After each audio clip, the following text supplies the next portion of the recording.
Magandang araw sa inyong lahat.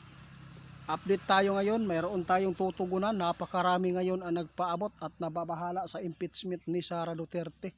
Kaya sa lahat po ng makapanood sa atin, wala po akong ibang masabi kundi maging mahinahon lang po ang mga supporters ng Duterte. Huwag gumawa ng hakbang na ikakasama po ng mga Duterte. Kaya tiis lang kayo.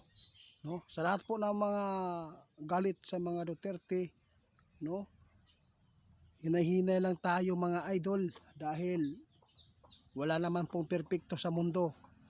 At saka yung mga pinapanigan natin, lahat naman po may mga kasamaan din po, hindi naman po yan sila perpekto.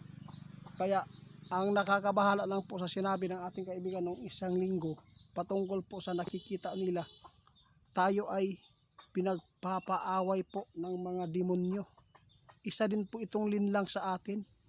Mga idol, tandaan po niyo, itong nangyayari ngayon, isang bagay lang po ang masasabi ko. No? Pampolitiko.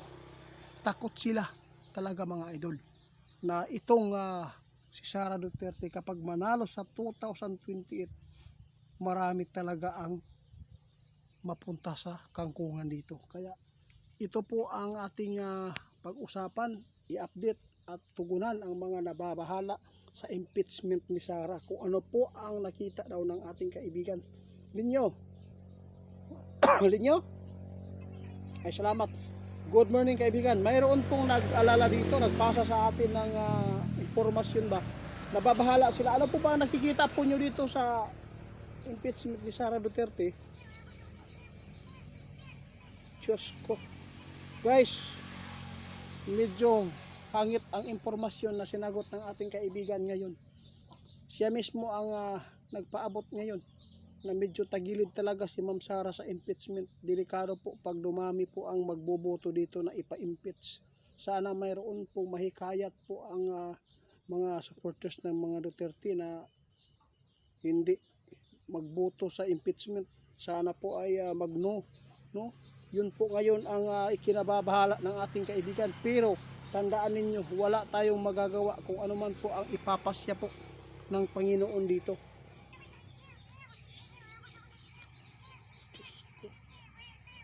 Tandaan po ninyo ang sinabi ng ating kaibigan.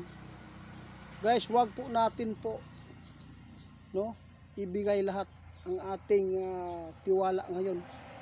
Dahil ang nangyayari dito, isa po sa sariling bangayan sa politiko.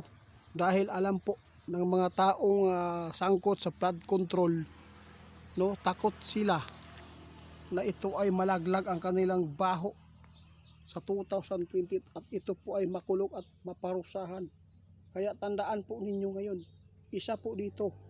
Kaya lahat po ng mga supporters ng Duterte at Marcos, sana po hindi tayo magpapadala sa tukso ng ating damdamin sa galit. Dahil hindi po ito kay Panginoon, kung hindi ito po ay kay Satanas. Alam po nyo, pinag-uuntog lang tayong lahat.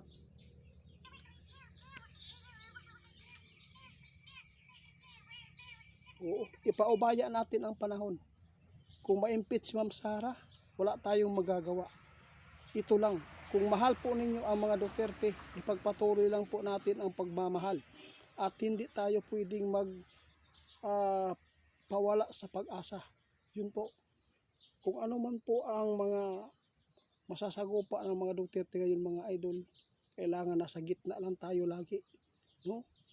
Huwag tayong gumawa ng kasamaan dahil talagang mangingibabaw po kung sino po talaga ang totoong nagkasala dito.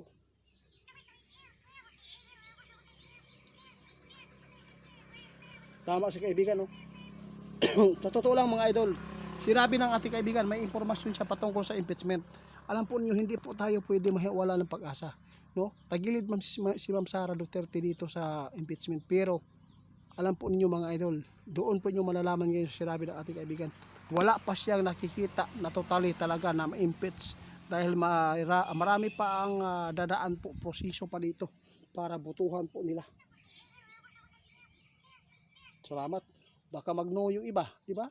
Ibig sabihin nito, hindi pa rin matutuloy. Chihuahua, oh. Tagal-tagal pa mga idol. 2028 pa. Oh, matagal-tagal pa ang dadaanan po na problema po ng mga Duterte dito before makamit ang kanilang pangarap, no? Before makamit ng mga taong bayan din ang pangarap na magiging presidente ito. Kaya sa lahat po na makapanood sa atin, huwag kayong magpadala sa galit dahil pinag-uuntog lang kayo ni Satanas.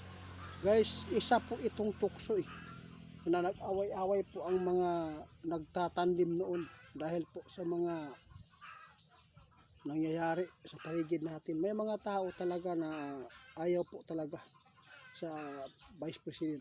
Mayroon din po mga tao na napakarami na ayaw po din po kay Marcos. Alam po ninyo, isa po itong tukso ng Diablo para ang mga tao magpapatayan dahil po sa kanilang pag-suporta na diehard sa mga kabila at dito sa kabila, no? Kaya tandaan po natin mga idol, mag-ingat tayong lahat.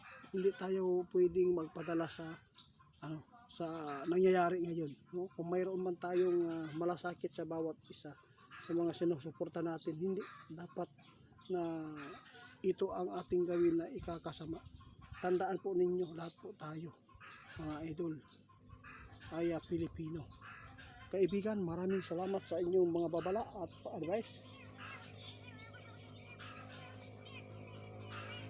Huwag po tayo magpadala daw, hindi pa naman po totally na ang impeachment ay mangyayari kasi mayroon pa mga proseso bubutuhan pa ito dahil po si kaibigan nasabi po niya tagilid dahil po sa mga paratang ngayon na ibinabato kay Sara Duterte, lalo na ang administrasyon sa kanila. Kawawa mga idol, yun po ang totoo, luging-lugi talaga kasi kapag ang kabila ang aakusahan, isang hearing lang wala na, pwede nang matabunan. Pero kung sa kabila na naman dito sa Duterte part, mas marami po ang mga investigasyon na gaganapin kaysa dito about sa administrasyon ng Pangulo. Isang ano lang, wala na, mas pinapriority talaga nila sa kalaban po nila dito kasi under yun po ang masakit. Kaya sa lahat ng makapanood sa amin, sa paki-report ni Ghost Hunter 88 Fans 2.0 sa Facebook page po at TikTok. Maraming salamat dahil po ginaya po niya ang bago na naman po nating profile. Mga idol, mag-ingat kayo, baka ma-scam kayo. Kaya sa lahat po ng makapanood sa amin, maging mahinahon lang tayo mga idol dahil isa po ngayon ay pain ng Diablo ang politiko mga idol.